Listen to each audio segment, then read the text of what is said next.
Bueno, señores, buenas tardes de nuevo. Vamos a ir comenzando con la segunda de las mesas en el día de hoy. Es una mesa, como señalaba Osvaldo esta mañana, eminentemente técnica, de gran profundidad, además de mucho interés, yo creo, para el tema que estamos tratando. Está compuesta por personas de gran relevancia y que tienen mucho que decir respecto al lago y respecto al Puerto de la Cruz, y en particular respecto a la renovación turística. Tenemos hoy el placer de contar entre los intervinientes con personas que han participado y que participan en el diseño del futuro del turismo y del urbanismo en el Puerto de la Cruz. Voy a pasar a llamarlos, ya como hicimos por la mañana, ya señalé, son currículum abultadísimos, no se pueden resumir en un par de palabras, y por lo tanto pues simplemente voy a hacer una brevísima mención a lo más quizás destacado de lo que tienen en este momento.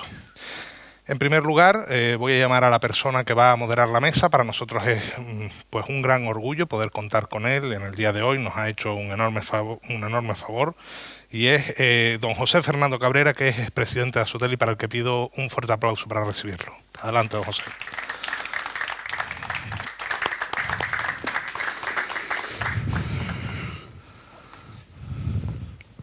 Muchas gracias. También tenemos con nosotros en el día de hoy a don Fernando Cervantes. Él es el gerente del Consorcio Urbanismo y una persona que nos ha apoyado mucho en la realización de estos actos. Adelante, Fernando, por favor. Muchas gracias.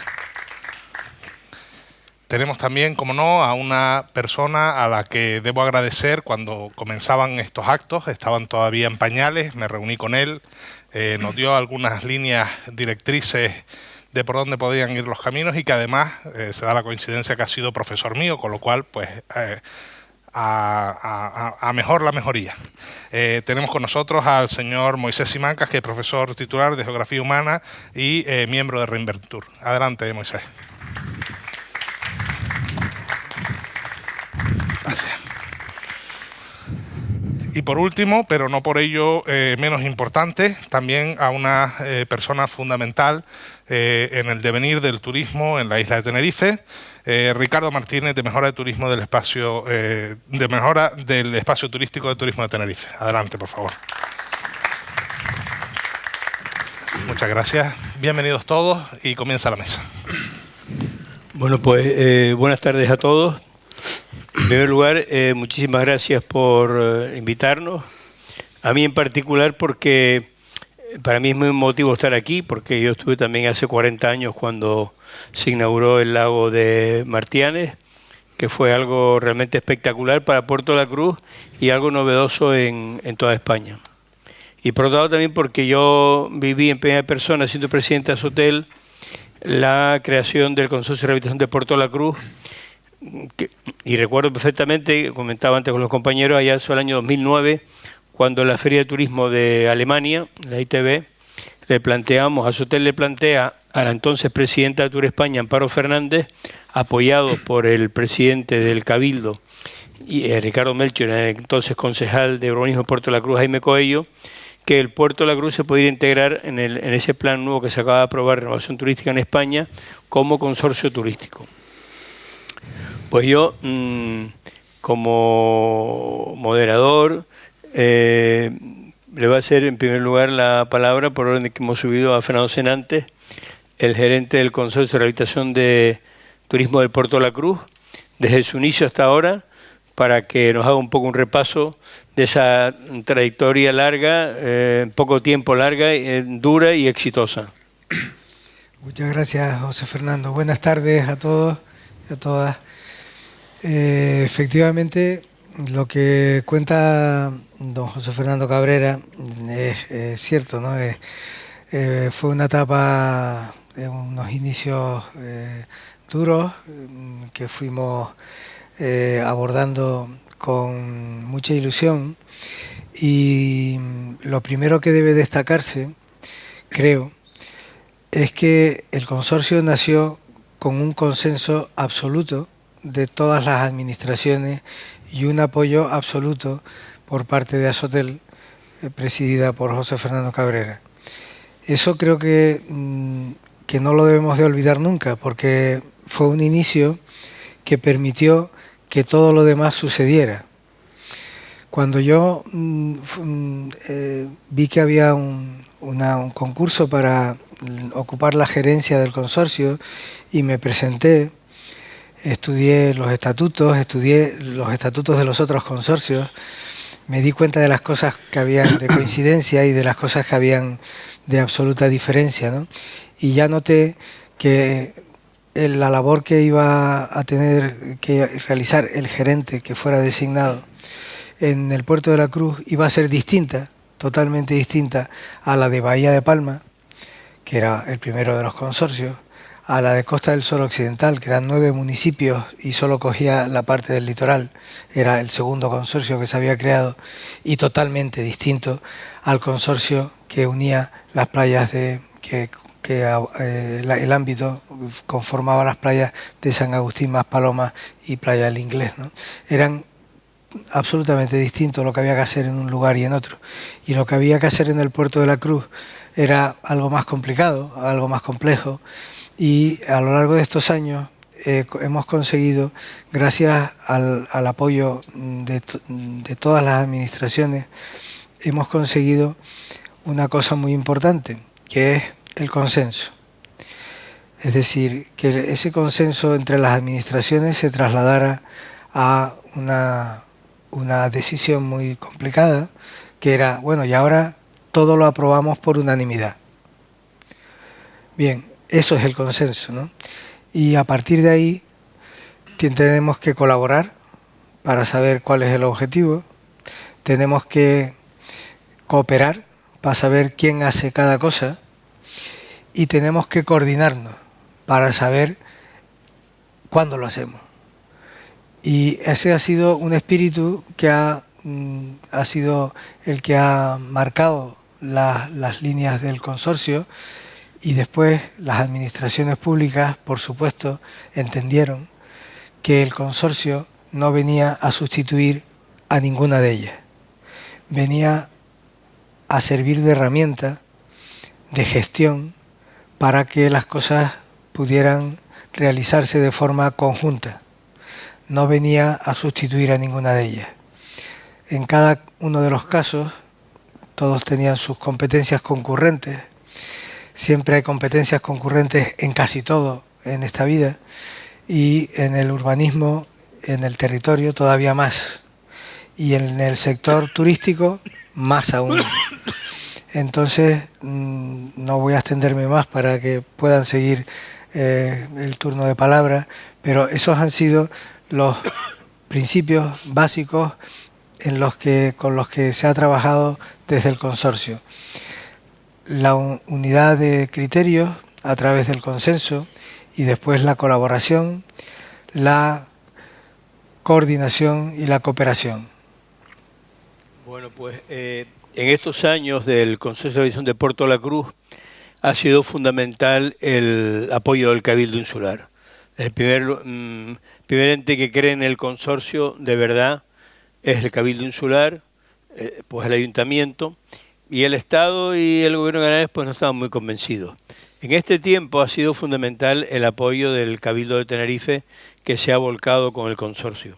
Tenemos un representante de Turismo de Tenerife, Ricardo Martínez, que es el que lleva lo que es el convenio de regeneración del espacio turístico, que viene a hacer un poco, hacer algo de lo que hace el consorcio en el espacio público. El consorcio se dedica un poco al espacio público y también a la renovación privada. El Consorcio de Visitación Turística de Tenerife, que es también un grandísimo trabajo, también el más importante de todas las islas. Yo quisiera que Ricardo un poco pues explicara algo de lo que está haciendo el consorcio, sus planes de futuro, y en especial en relación con lo que es la renovación del Puerto de la Cruz. Muy bien, muchas gracias José Fernando y gracias a todos por acogernos aquí. Bueno, como bien has comentado, yo haré un poquito de historia, muy breve.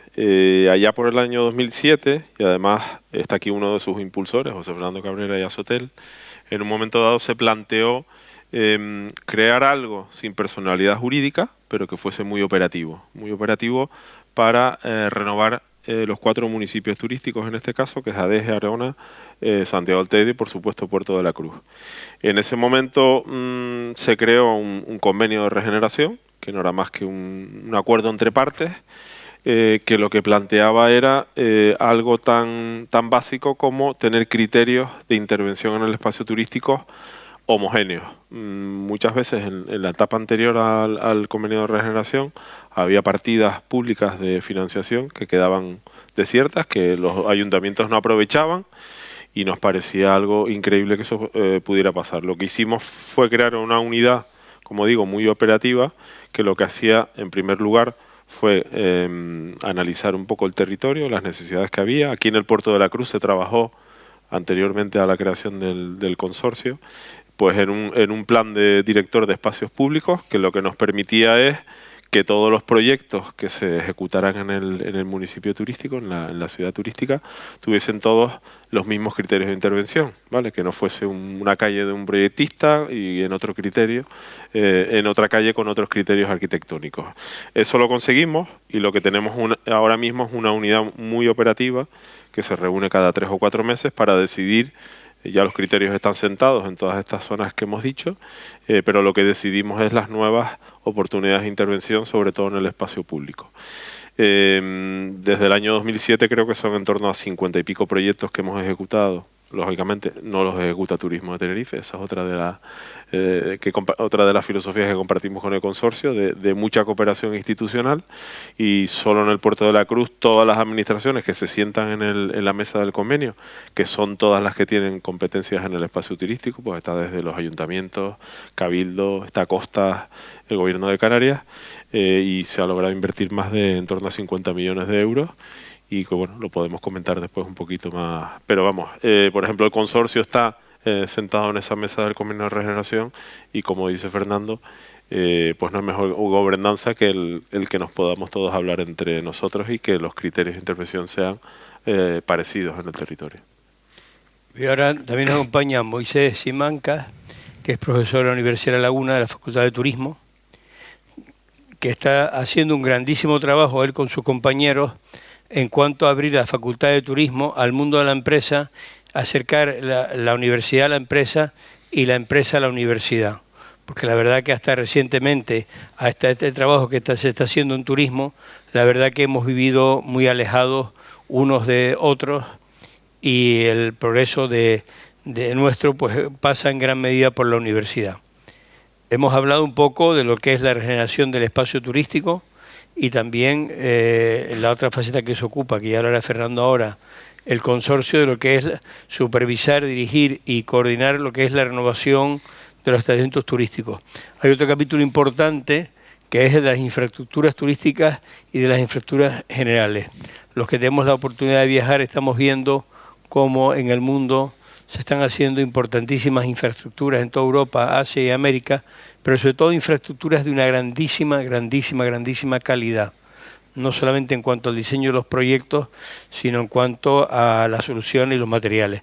Yo quería que Moisés un poco abordara, digamos, la tercera pata de lo que es poder llegar a un destino turístico de gran nivel, que son las infraestructuras. Muy bien, buenas tardes a todos y a todas.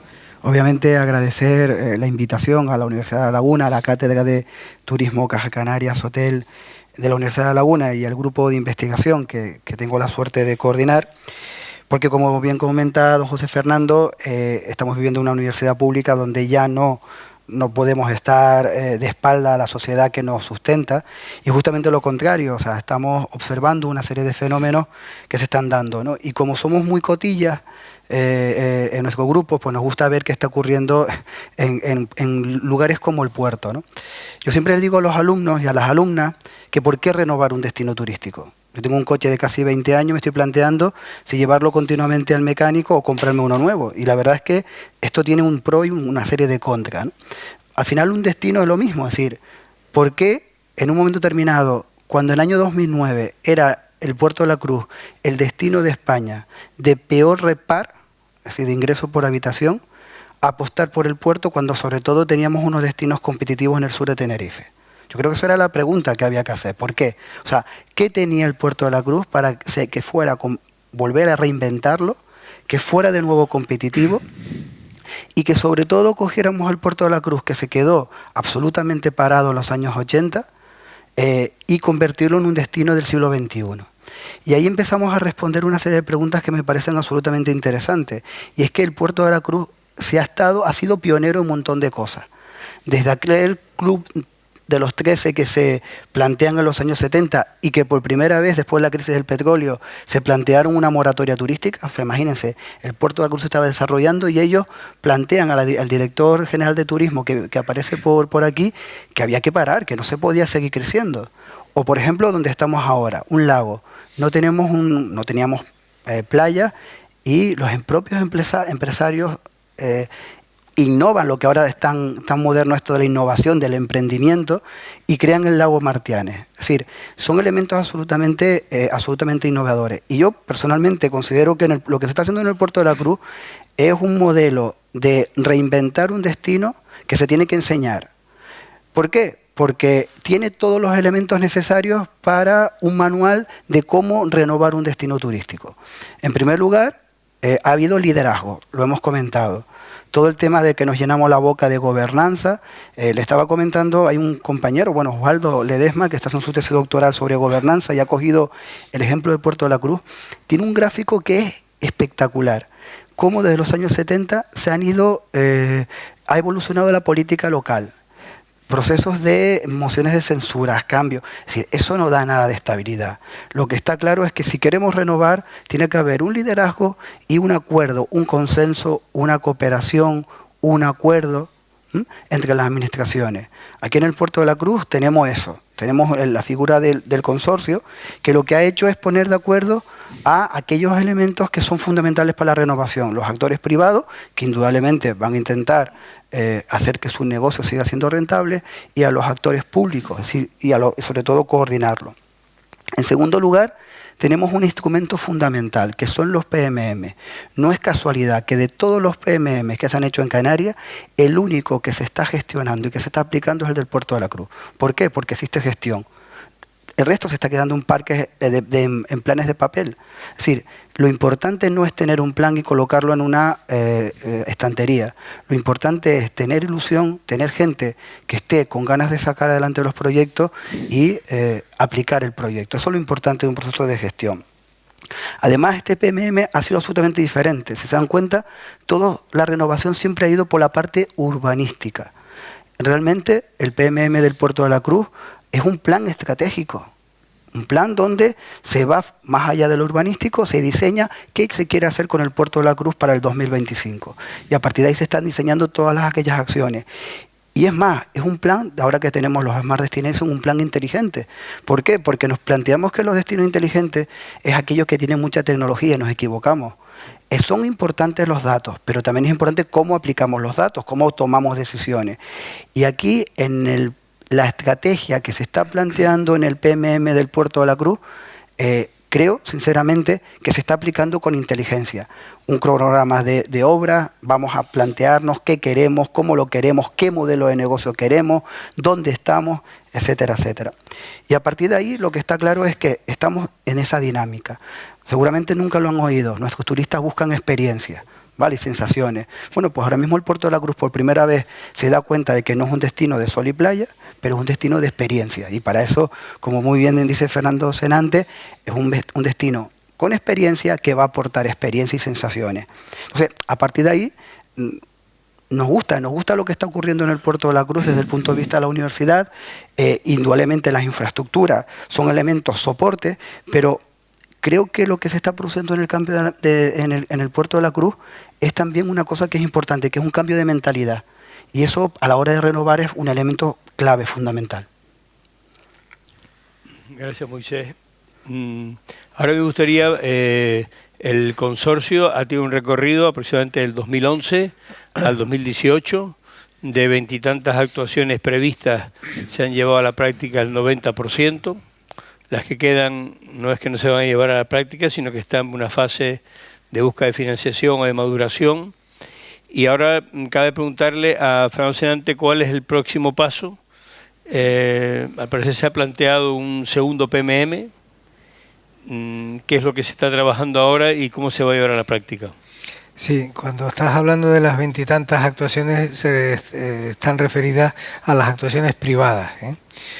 Tenemos en el PMM, tenemos 3 ejes básicos, ¿no? El eje relativo a las actuaciones físicas en el destino, que están las actuaciones públicas y las privadas. Entre las públicas están 54 de calles y plazas, pero después hay 18 de dotaciones públicas y después, además, están las grandes infraestructuras, ¿eh?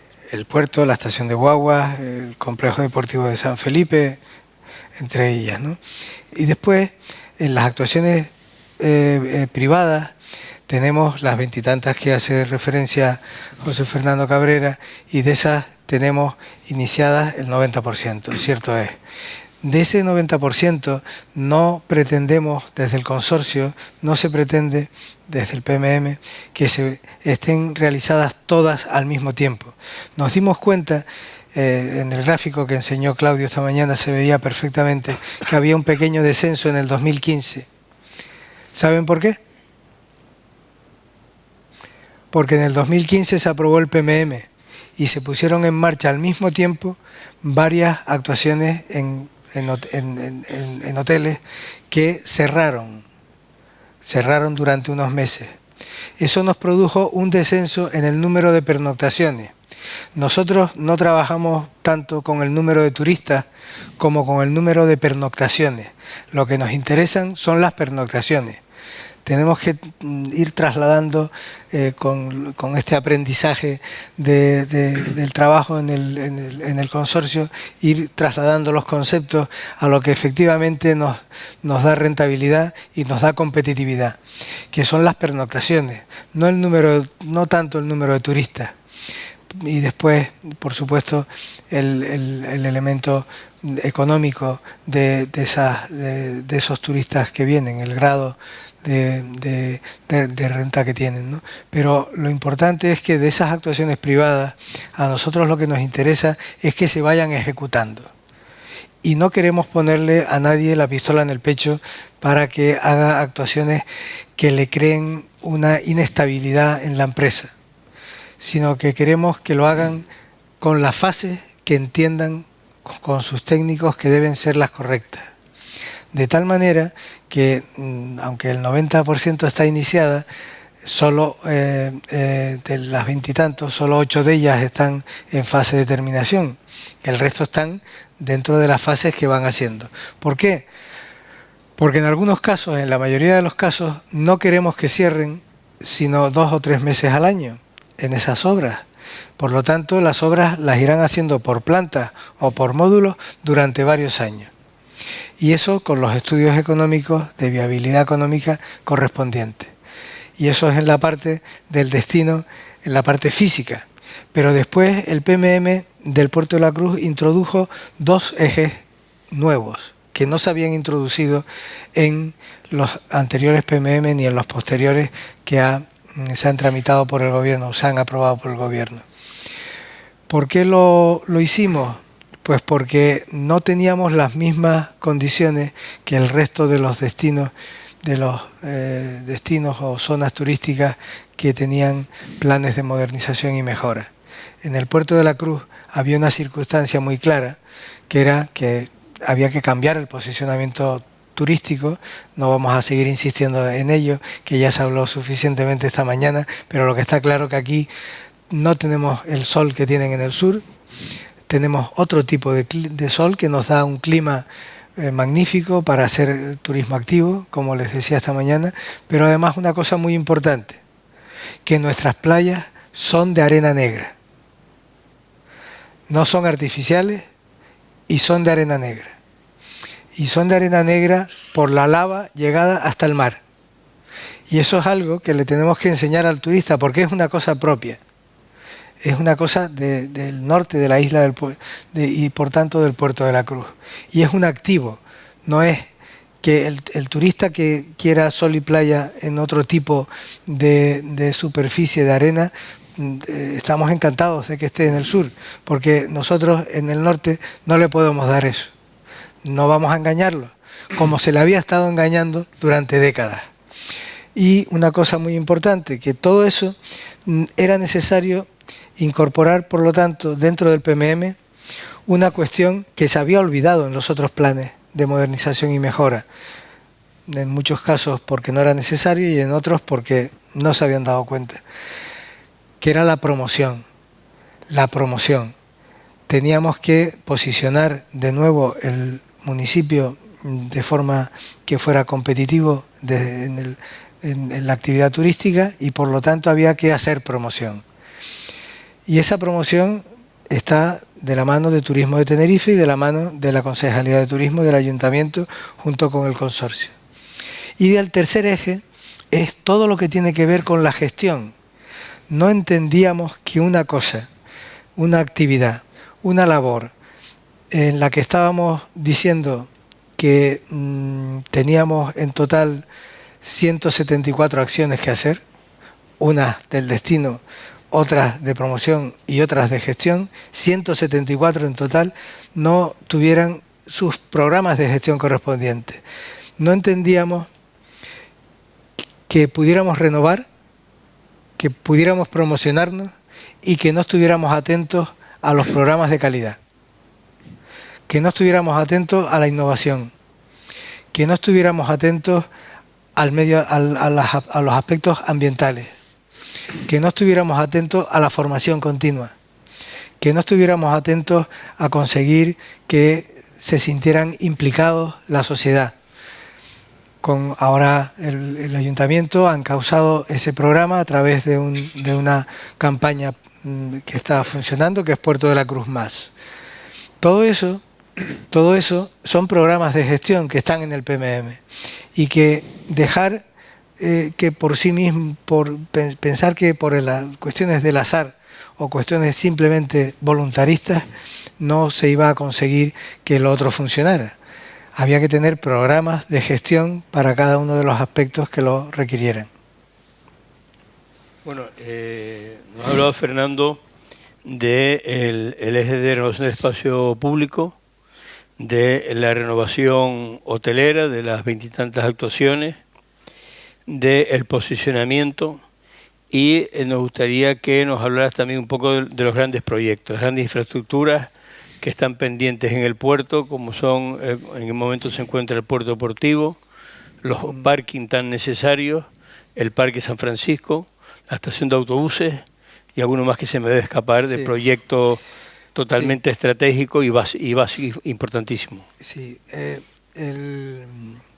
curiosamente, dentro de todos los planes, que creo que son ya 13, ¿no?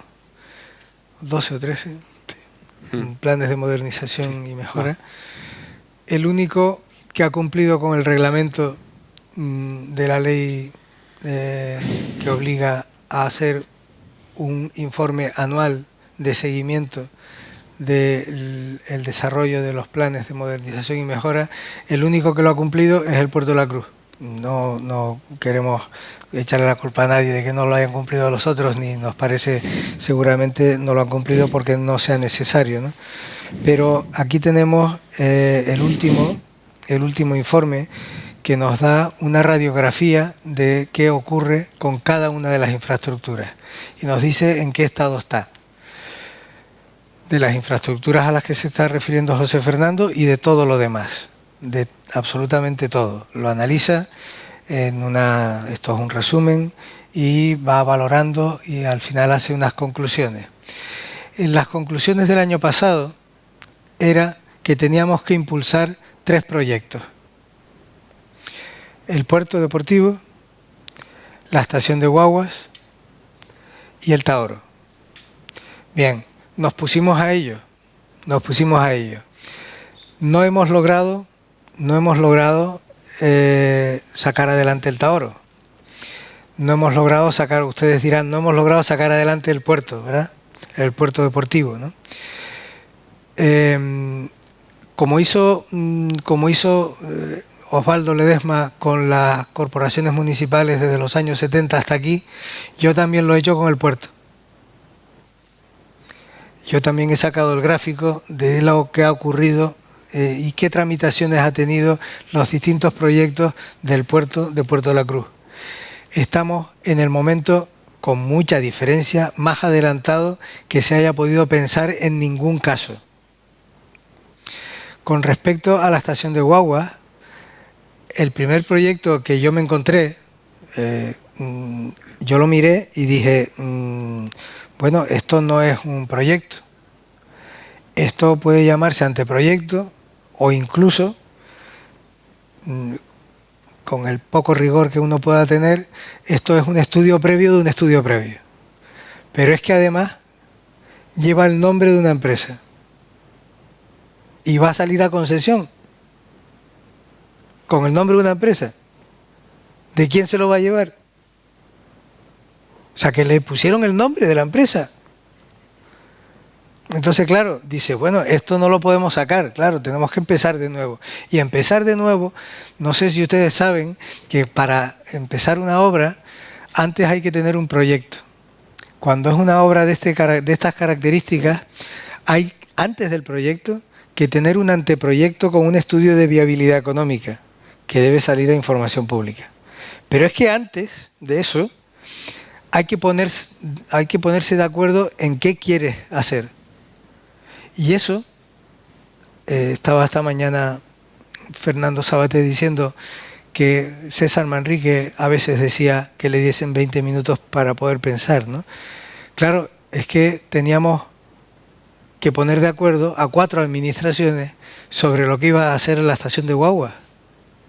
Y ustedes saben que salió una ley canaria de transporte mientras tanto, que cambiaba los nombres de las cosas y quién era competente. Y si se llamaba intercambiador, era competencia del gobierno. Si se llamaba parada preferente de guaguas, era competencia del ayuntamiento. Y si se llamaba estación de guaguas, era competencia del cabildo, a partir de la entrada en vigor de esa ley de transporte de Canarias. Díganme ustedes si es fácil poner de acuerdo a 3 administraciones competentes y a una que dice, bueno, ¿y yo qué tengo que hacer? No, tú ceder el suelo que te viene de un polígono que hiciste hace muchos años con una empresa estatal que hacía polígonos de viviendas que se llamaba SEPE y que ahora la estás liquidando. Y ya, bueno, pues ahora te fastidia, pues lo paso a Fomento, al Ministerio de Fomento, y en el Ministerio de Fomento empieza el trámite de la cesión de ese suelo. Bien, pues todo eso nos obligó a cambiar el proyecto varias veces. Es más, tuvimos que cambiarle el nombre al proyecto varias veces, porque unas veces había dinero en el gobierno, otras veces había dinero en el cabildo, íbamos cambiando de intercambiador a estación de guaguas dependiendo de dónde estaba la financiación, ¿no? Al final hemos puesto la financiación del cabildo y el consorcio y se llama estación de guaguas. Bien, en algún momento el ayuntamiento quería que se llamara parada preferente para gestionarlo ellos con TITSA, aunque TITSA fuera una empresa insular, ¿no? Es decir, que las cosas a veces no son tan inmediatas, no hay una inmediatez tan fácil de resolver, ¿no? Eso con respecto a la estación de guaguas. Y con respecto al Tahoro, lo que hicimos fue que el concurso fuera lo más abierto posible, los usos fueran lo más flexibles posible y la inversión pudiera recuperarse o compensarse con el no pagando el canon durante 28 años, ¿no? Bien, aún así pues nos ha pasado que ha quedado desierto. Como decía esta mañana la concejal Limpel Melwani, yo también estoy con ella muy ilusionado porque estoy convencido de que acertaremos en los cambios que hay que hacer en el pliego para que pueda salir adelante el concurso del Tahoro. Y con respecto al puerto, no es falso lo que les estaba diciendo antes. Estamos en el momento más adelantado que se ha estado nunca. Y por lo tanto, esperemos que todos los trámites que nos faltan por hacer se puedan hacer antes de que termine esta legislatura para poder empezar la obra a continuación, ¿no? Y no quiero dejarme la red de aparcamientos. La red de aparcamientos estaba planteada para iniciarse bastante antes. Teníamos programado, habíamos utilizado el plan de movilidad urbana sostenible que había hecho el ayuntamiento, lo habíamos completado con un estudio concreto de la implantación de la red de aparcamientos, porque es una red de aparcamientos, no queríamos la concentración en un solo punto, queríamos una red de aparcamientos, son 5, y lo que ha ocurrido es que hemos sido conscientes, a través de escuchar a los empresarios que pudieran estar interesados y de escuchar en la Cámara de Comercio lo que nos decían que estaban detectando, no se va a presentar ninguna empresa a ningún aparcamiento público de proyecto, obra, ejecución y explotación posterior mientras esté en una explanada 1.200 plazas gratis. Mientras eso esté en esa situación, ninguna empresa se va a presentar a un concurso para la adjudicación del proyecto, la obra, la ejecución de la obra y la explotación futura del aparcamiento subterráneo, con la plaza encima, porque todos tienen, en todos ellos hay una plaza que viene a dotar de ese espacio libre público nuevo al municipio. Y esa decisión fue difícil tomarla, pero nos dimos cuenta de que nos íbamos a equivocar si sacábamos esos concursos.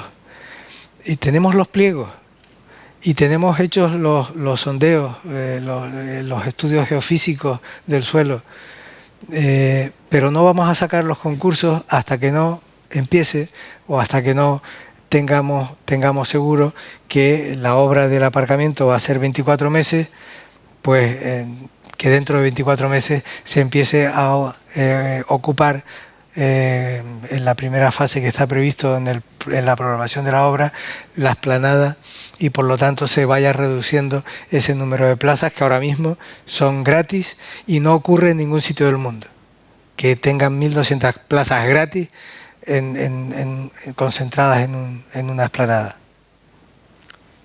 Bueno, pues a mí me queda ahora una pregunta para Ricardo, una para Moisés. Para Ricardo, viendo de dónde partía el Puerto La Cruz en el año 2009, en plena crisis turística, yo creo que el momento más bajo de la historia turística de Puerto La Cruz, con un peso enorme del inserso, que con el nivel de precios que maneja, bueno, pues puede valer para cubrir algún mes de baja ocupación, pero no para que sea el sustento del destino, sobre todo en la época invernal. ¿Cómo ha visto Ricardo, desde Turismo de Tenerife, el cambio de posicionamiento del Puerto de la Cruz en estos años transcurridos, en el cual ha tenido ese apoyo importante de Turismo de Tenerife, y cómo ve el posicionamiento del Puerto de la Cruz del futuro? Hombre, bien has dicho además que estamos en el 2018. Démonos cuenta que han pasado escasamente 8 o 9 años. A mí realmente cuando se empezó todo este trabajo de reinvención del puerto, como lo llama Fernando, ¿no? Un destino con experiencia, yo decía, yo conocía otras experiencias, habíamos visto cómo había funcionado el consorcio en Palma de Mallorca, en el sur de Gran Canaria, y la verdad es que era bastante reacio. Decía, esto es complicado, meter en vereda 4 administraciones, y la verdad es que el proceso que se ha vivido en el Puerto de la Cruz desde el año 2011, que se pone efectivamente en marcha el consorcio de manera práctica, es sorprendente, sorprendentemente rápido, pero sorprendentemente sólido el proceso. Además, un proceso participativo. Yo recuerdo que de las primeras cuestiones que se hicieron en el Casino Tagoro, con aquella votación popular, que fue un poco el pistoletazo y lo que ha hecho muy bien el consorcio, y en este caso vamos a personalizarlo en Fernando Senante, es aprovechar, yo creo, el empuje del resto de las administraciones. Los proyectos que teníamos los demás, el consorcio los ha traído muy inteligentemente a la gestión de la entidad. El proceso está ahí, las cifras están ahí. Yo creo que había dos cuestiones claves. Por un lado, decía Fernando, las pernoctaciones, estoy totalmente de acuerdo con él. No podemos hablar en clave de turistas, y menos hoy en día. La clave está en la pernoctación. Y una segunda cuestión, que es lo más elemental, lo que es el bolsillo, que es el precio medio de esa noche para los hoteleros. Lo decías tú bien, José Fernando, pues en el año 2008-2009 prácticamente incluso con ventas a 15, 20 euros pensión completa, evidentemente eso no tenía ningún futuro. Ahora las cifras afortunadamente son bien distintas, con una gestión muy acertada por parte de todas las administraciones, en concreto del consorcio. Por supuesto, la apuesta de los empresarios. Hay que poner en énfasis el esfuerzo que está haciendo el empresariado por renovar y poner al día sus establecimientos, sus hoteles, sus comercios. Y como veo el futuro, lo veo muy bien, porque además soy de los que cree que el puerto tiene más oportunidades para destacarse a lo mejor de otros destinos que pueda haber en la isla. Tiene una variedad de especializaciones, de segmentos, que lo puede hacer todavía más fuerte de cara al futuro, y creo que el trabajo que se está haciendo en posicionamiento, en promoción, es bueno, y ahí están los resultados, ¿no? Yo ahora le quería comentar a Moisés, pues estamos renovando los hoteles, estamos mejorando el destino, que nos hablara un poquito de formación, ¿no? De ese acercamiento que ha habido. Yo siempre me gusta decir nuestra universidad, porque no, la universidad es nuestra, ¿no? Es de los empresarios, es de los ciudadanos de la isla de Tenerife. Ese acercamiento que está haciendo la Facultad de Turismo hacia la sociedad, hacia la empresa, cómo vamos a conectar con este nuevo Puerto La Cruz, cómo vamos a orientar a esos jóvenes que terminan la licenciatura y que se van a encontrar con una competencia enorme de muchísimos titulados de turismo, profesionales que vienen del centro de Europa y están llegando ahora mismo a la isla de Tenerife en gran cantidad de gente muy preparada y que vienen porque aprecian y valoran muchísimo la calidad de vida en la isla, ¿no? ¿Cuáles son los planes futuros de la universidad para seguirla acercando a la sociedad, a sus necesidades? Es curioso porque hasta el año 99 la Universidad de La Laguna no tenía estudios turísticos. Eso era una auténtica vergüenza. No tenía ningún tipo de sentido que aquí fuéramos una isla turística, una región turística, y pues básicamente existían las escuelas privadas, pero la universidad no veía el turismo ni como una ciencia, tampoco como una salida de los egresados universitarios. Afortunadamente creo que esto está cambiando.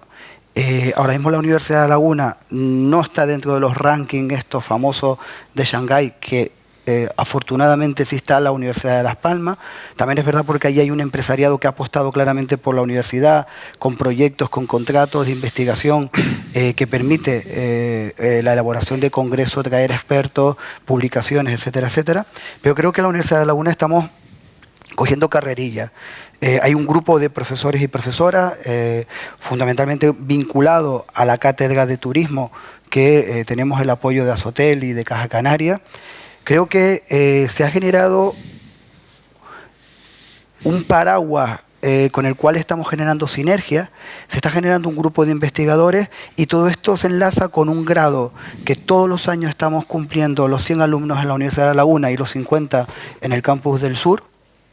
Se está enlazando con un máster en dirección y planificación del turismo, que curiosamente no lo están haciendo los egresados del grado de turismo, sino lo están haciendo otros profesionales, economistas, gente de ADE, periodistas, gente de derecho, con lo cual nos da el ánimo de que en el turismo cabemos todo.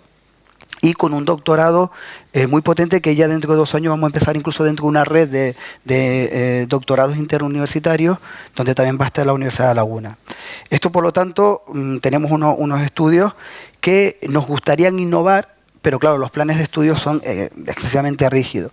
Pero yo creo que hay profesores que están incorporando en sus guías docentes, en sus asignaturas, todo esto que el sector turístico está cambiando, es muy dinámico y ahora mismo hay un montón de perfiles absolutamente nuevos, es decir, y que estamos aprendiendo de los empresarios. O sea, son ustedes los que nos están diciendo a la universidad, pónganse las pilas con este tipo de cuestiones. Es decir, ya no vale hacer una contabilidad única, hay que ver en temas de de revenue, cómo vendemos la habitación de manera diferente con vistas al Teide o con vistas al mar, en un puente, y todo eso tenemos que trasladarlo a los alumnos. El tema de los datos nos parece fundamental y así estamos trabajando dentro de cursos de extensión, cursos de expertos en el máster. Estamos incorporando todo este tipo de cuestiones, el marketing digital, es decir, poco a poco estamos generando. ¿Cuál es nuestro gran problema? Es que yo veo el tema de los idiomas. El español es el animal sin pluma que se pasa toda su vida aprendiendo inglés. Y lo reconozco, y es un debe, por ejemplo, que a nosotros para entrar en los grados y en el máster nos exigen un B1, nos encontramos alumnos con B1, pero no ven el inglés durante todo el grado, ni durante todo el máster. Eso es un error. Es decir, indudablemente tenemos un montón de problemas que tenemos que empezar a cambiar. Segundo debe que también veo, tenemos que estar con las administraciones y con los empresarios, con el alumnado, es decir, y que ya lo estamos cambiando. Aquí tenemos ejemplos donde cuando levantamos el teléfono decimos, ¿quieren alumnos en práctica de que quieren hacer trabajo de grado? Afortunadamente ya las administraciones y los empresarios nos abren las puertas y ese contacto se está dando bastante importante, ¿no? Pero creo que todavía, desde el punto de vista de la formación, nos queda un campo bastante abierto. También es verdad que esto del turismo cambia por día. O sea, continuamente tenemos que estar aprendiendo porque la realidad nos está superando. Y indudablemente, como les comentaba antes, la universidad, como cualquier administración, los cambios son muy complicados, muy complicados. Una cosa que, por ejemplo, yo no entiendo es que en el máster de turismo no nos permiten tener profesores externos. Por eso creamos los viernes turísticos como una forma de invitar a profesores externos y teníamos que hacer un poco esa trampita para poder invitar. Y a mí me parece fundamental que gente experta pues viniera a la universidad a plantear este tipo de cuestiones. Pero creo sinceramente que ahora mismo tenemos una generación que se está incorporando a la parte turística, que la gente le gusta la parte turística y que sobre todo hay un relevo generacional en el turismo que va a ser la verdadera revolución del turismo. O sea, creo que el gran cambio que se está produciendo y que también tenemos que empezar a vender nuestro conocimiento turístico, me parece fundamental. Es decir, lo que se está haciendo aquí en el puerto desde el punto de vista de la renovación, cómo se gestiona un hotel en el sur de Tenerife, cómo desde una administración, ahora mismo en julio, va a venir, que estoy intentando que vengan para Canarias, una delegación de políticos, funcionarios y empresarios de Puerto Rico a aprender cómo se gestiona el turismo. Tenemos que enseñar ese tipo de cuestiones. Nos queda mucho camino que andar, muchísimo, pero creo que desde la Universidad de La Laguna, y lo digo con orgullo, con nuestras luces y nuestras sombras, creo que estamos empezando a coger carrerilla y a hacer las cosas relativamente bien. Si la organización nos da un poquito más de tiempo, me gustaría hacer una última pregunta a Fernando Senante, que es, ¿y ahora qué? Si se ha culminado una primera etapa del consorcio, en el cual llevado a la práctica, ha gestionado el PMM, ahora se está planteando un segundo PMM, que nos explique un poco Fernando, qué actuaciones son las que va a englobar este nuevo PMM que se está planteando. Sí. Bueno, la van a llevar en realidad los de Puerto Rico. ¿Saben? Los de Puerto Rico que me acabas de ofrecer entrarán en el consorcio para llevar la gestión del segundo PMM. Espero que no. Porque efectivamente esta mañana don Jorge Marichal hablaba de que teníamos que ser capaces de expresar, de trasladar hacia el exterior la materia gris, ¿no? Y efectivamente, pues una de las cuestiones que se le plantean al consorcio como negativas, es que no hemos sido capaces de trasladar hacia el exterior lo que estamos haciendo, ¿no? Tienen que tener en cuenta que para este segundo PMM nos vamos a encontrar con la siguiente situación, ¿no? El consorcio empezó en el 2011 con un gerente, sin secretaria. Tuve que lograr, a través de un apoyo de una persona que estaba dentro de la administración, que pudiésemos tener una secretaria, que después tuvo que modificarse esa persona. Pero tengan en cuenta que en los estatutos del consorcio dice que las administraciones consorciadas facilitarán al consorcio el personal necesario para su correcto funcionamiento. Bien, pues que sepan todos ustedes que eso no ha sucedido nunca. Nunca. Es decir, nos han ido dando la posibilidad de tener personas que trabajan en el consorcio, ahora cada vez más, pero siempre de manera insuficiente. Es decir, que las personas que vienen tienen que hacer un trabajo muy intenso y tienen que tener una dedicación mayor que la que sería normal en el puesto de trabajo que antes ocupaban y que ahora ocupan dentro del consorcio. En el consorcio trabajan más y afortunadamente trabajan mejor. Pero es increíble que teniendo los resultados que hemos obtenido, que estamos obteniendo, no se nos permita, no se nos invite, no se preocupen las administraciones consorciadas en facilitarnos esa labor, ¿no? Tenemos que estar siempre pidiendo, y ahora con la encomienda que se le hizo a Gestur para que asistiera al consorcio en el ejercicio de las competencias urbanísticas delegadas por el ayuntamiento, esas personas de Gestur, solo hay 2 que tienen una dedicación preferente.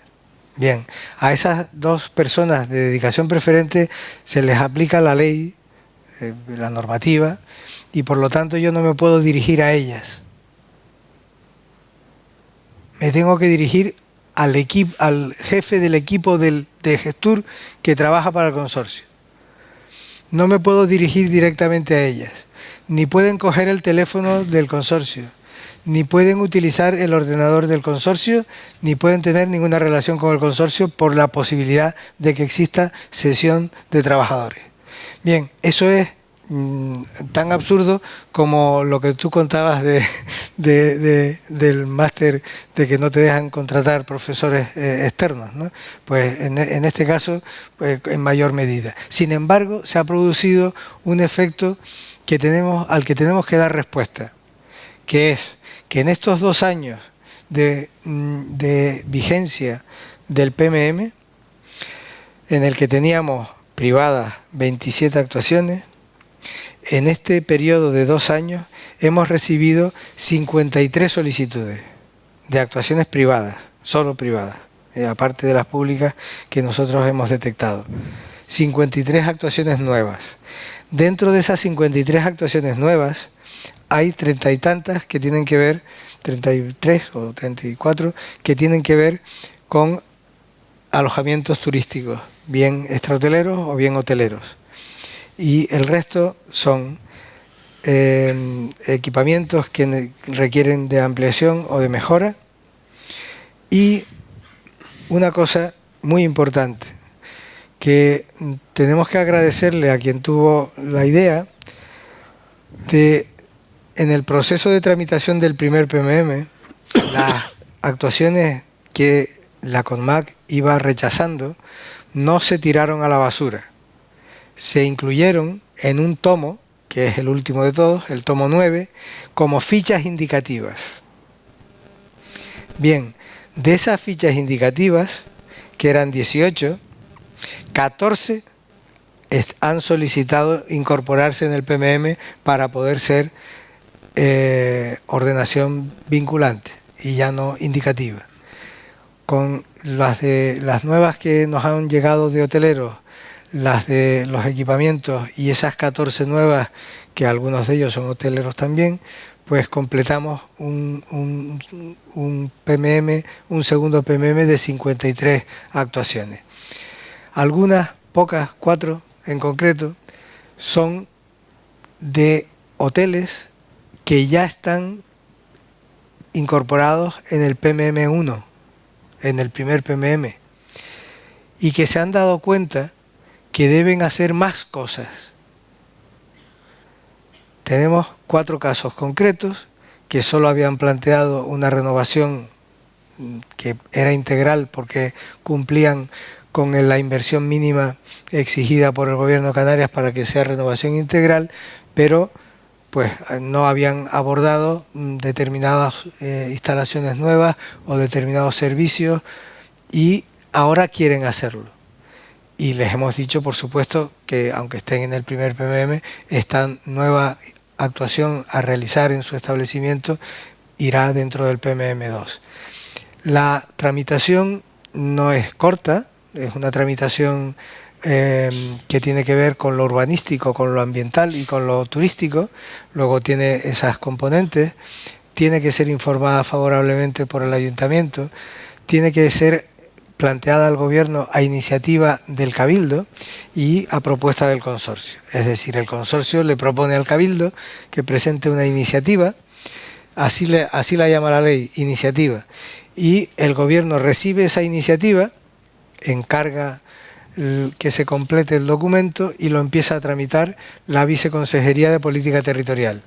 El trámite tiene una información pública de 2 meses y después en los trámites normales de informes sobre las alegaciones que se hayan presentado, informes de costas, informes de patrimonio histórico, informes de la CODMAC y informes, por supuesto, de las áreas del ayuntamiento que se considere necesario y del Cabildo. Y con todo ello, conformar con el nuevo procedimiento que se ha establecido en el reglamento del 2015, se hace una mesa entre todas las administraciones que hayan presentado informes. Y en esa mesa se tiene que adoptar una decisión u otra.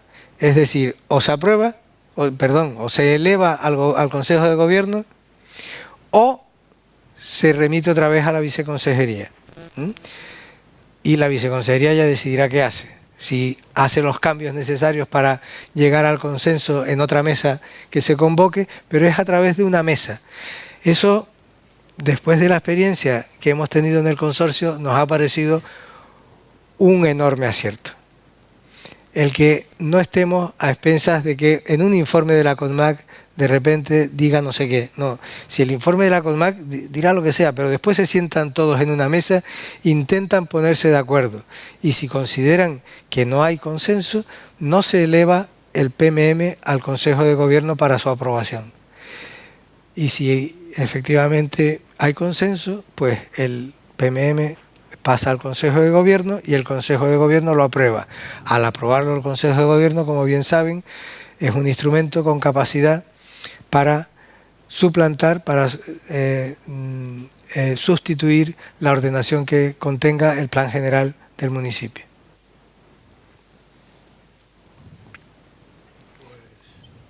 No sé si está previsto algún turno de preguntas o algo.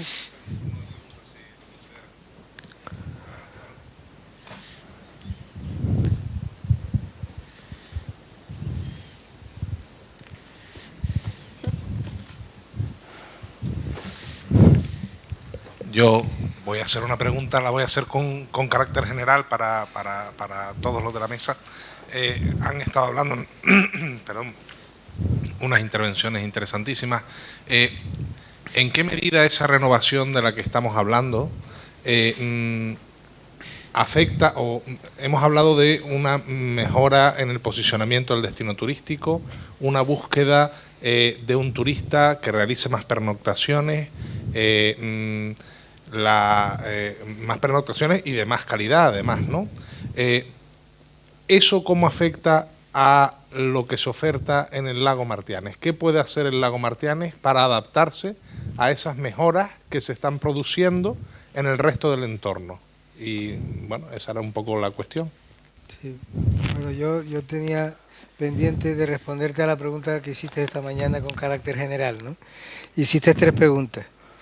La primera era precisamente qué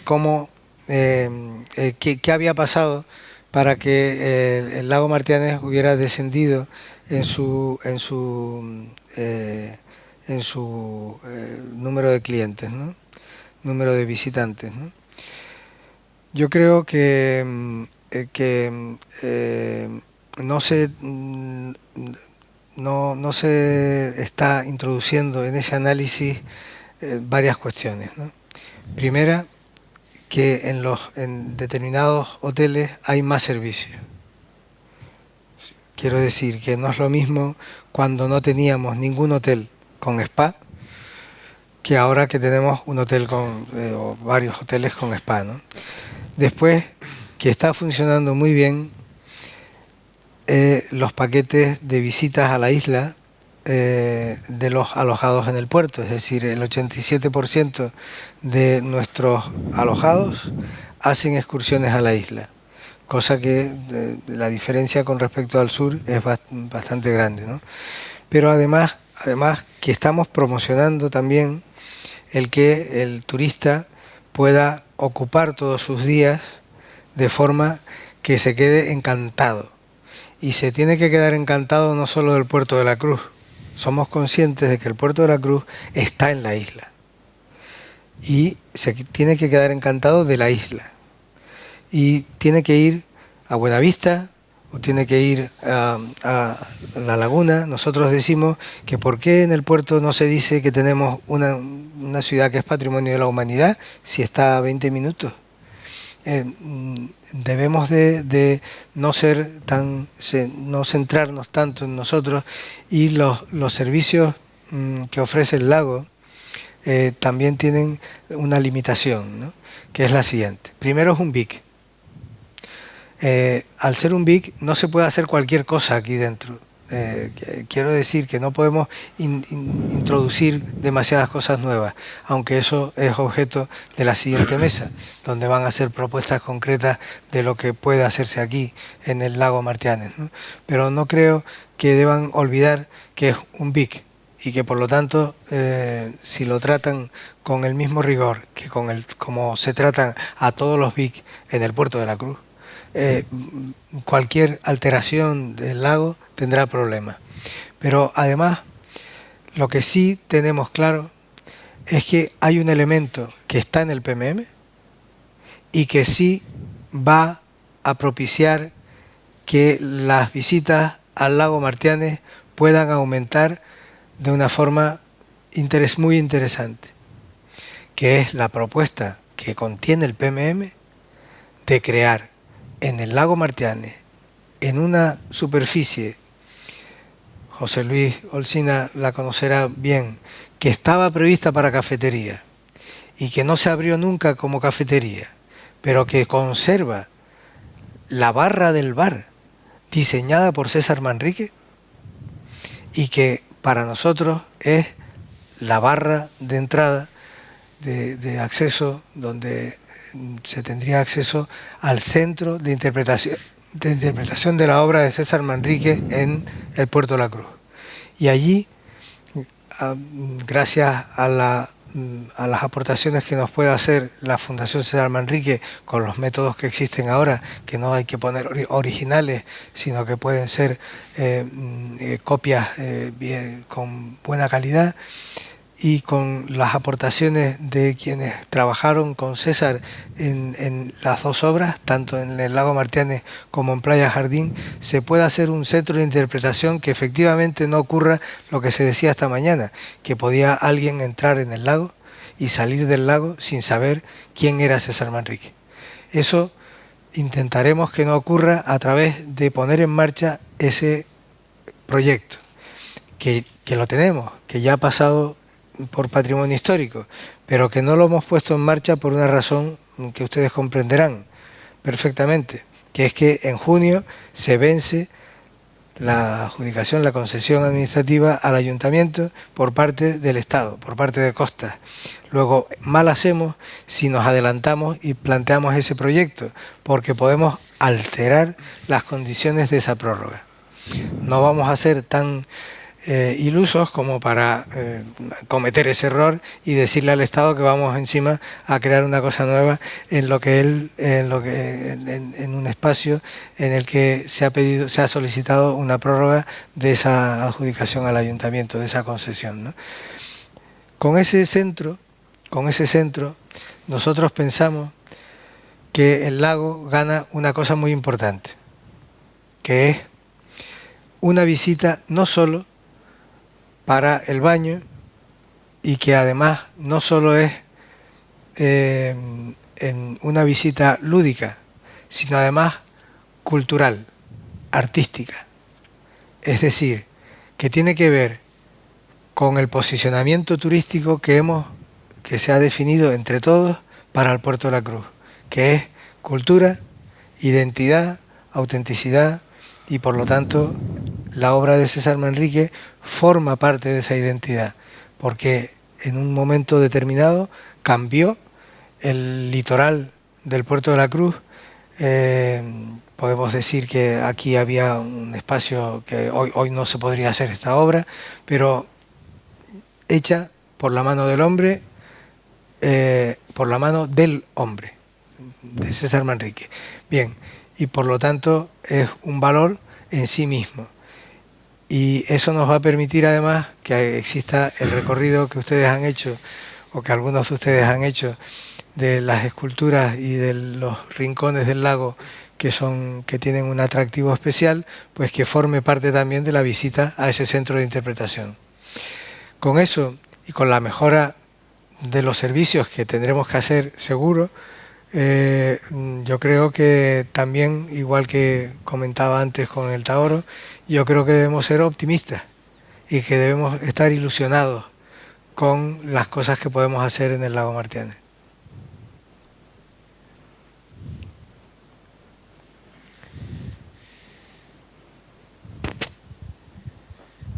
Hola, ¿qué tal? Felicitar en primer lugar a los componentes de la mesa, y me congratulo mucho del centro de información que se pretende hacer, y mi pregunta era si había algo previsto efectivamente en la inversión pública para el mantenimiento del lago, que eso es muy importante, es una inversión, si hay previsto algo en el consorcio, en el PMM, inversión pública en ese aspecto. Sí. Eso por un lado, y por otro, el centro, el no dar también, me parece a mí que las concesiones cuando se renuevan, es importante aportar, con mi experiencia en otras concesiones cuando se han renovado, aportar las obras que se van a ejecutar o a realizar, o que se pretenden, porque lo ve más favorable la administración pública, concretamente el Ministerio en Madrid. O sea que el callarse de que se va a hacer un centro de información importante, eso debería de decirse, yo creo, también en la petición del aumento de la concesión. Sí, ocurre lo siguiente, ¿no? La inversión que se debe hacer en las instalaciones del lago es de tal magnitud que ya supone una aportación suficiente como para que la administración estatal entienda que debe realizarse la prórroga sin aumentar el canon, dada el enorme costo que supone poner al día todas las instalaciones que no se ven, las que conoces tú solo, del lago, ¿no? Es decir, tenemos detectado muchas cosas que hay que arreglar. Y después sí le hemos puesto encima de la mesa que, junto con el ayuntamiento, por supuesto, se actuará sobre todas las esculturas que necesiten de restauración. E incluso, aunque no necesiten de restauración, necesiten de una fórmula para que no se deterioren, como ocurre con las raíces al viento, que algún tratamiento habrá que darles para que no se nos pierda en un temporal. Pero además de todo eso, incorporar el centro de interpretación supondría alterar el uso de un espacio. Y eso, consultados con los abogados del Estado, tendría problemas. Y entonces, claro, si un abogado del Estado te dice ya que va a haber problemas, pues intentas evitarlo.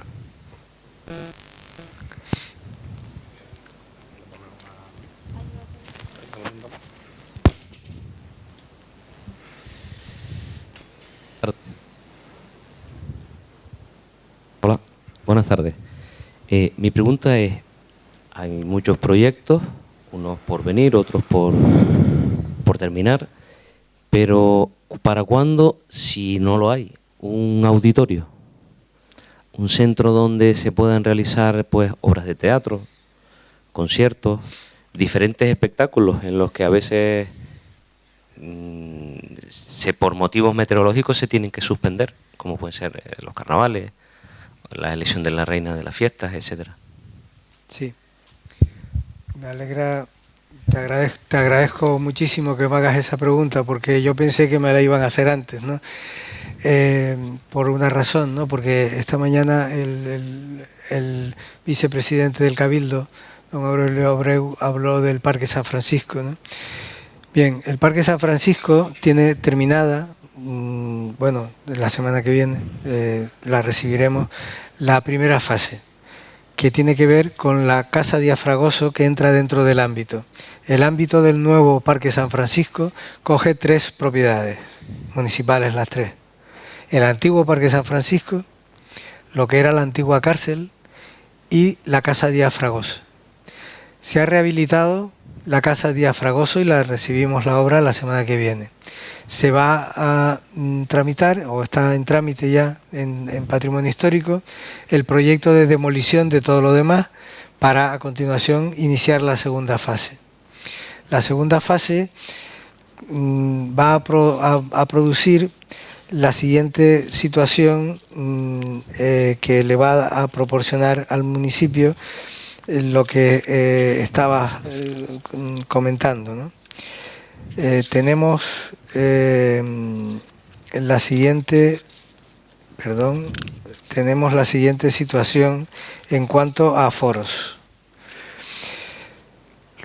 El auditorio, en la sala, hemos decidido entre todos con unas sesiones que se hicieron con las asociaciones culturales y con personas relacionadas con la cultura del puerto, y además con las personas relacionadas con la gestión de otros espacios insulares, porque este tendrá carácter comarcal. La sala principal va a tener la posibilidad de recogerse todas las gradas y si se estuvieran desplegadas tendríamos un aforo de 500 personas. De 650 personas sentadas. Si estuvieran plegadas las gradas tendríamos 950 personas de pie. Si las gradas hemos ya decidido que, en fin, el equipamiento escénico será carísimo, será una parte muy importante del coste del proyecto, pero vamos a hacerlo de forma que puedan recogerse o abatirse parte de las gradas y parte no, de tal manera que también tenemos otros aforos que van a permitir o bien pasarelas, o bien hacer tener pasarela, o bien tener eventos, o bien ubicar stand, porque todo el suelo del escenario puede bajarse también al nivel del suelo del patio butaca, de tal manera que podemos crear una zona en donde se puedan colocar stand para unos eventos, pero es que además se van a poder colocar también mesas para hacer una cena. Y todo eso sin utilizar lo que sería la grada en la parte alta, que tiene la posibilidad de mantenerse y poder tener una visión desde arriba, ¿no? Y eso es en la sala principal, que lo que más nos ha importado es que la caja acústica, la caja escénica, tenga suficiente recorrido vertical como para acoger cualquier obra de teatro o cualquier...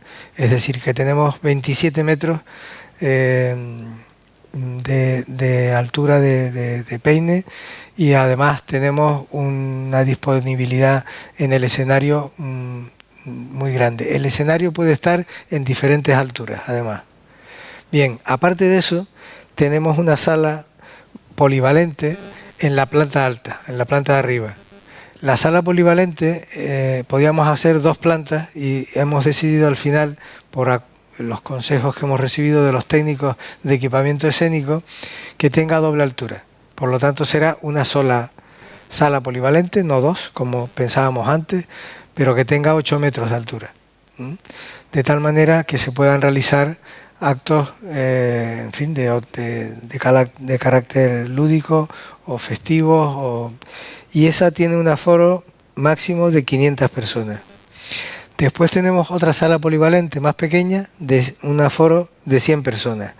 Y después tenemos una sala para presentaciones de libros y actos de pequeño formato, con un aforo de 50 personas. Y después mantenemos, al lado de la parte administrativa para el centro, para el centro cultural, aparte tenemos para las plataformas y para las asociaciones culturales una sala de reuniones con un aforo de 25 personas. Con todo eso, creemos que hemos dado respuesta a todas las demandas que se le habían hecho a este espacio cultural.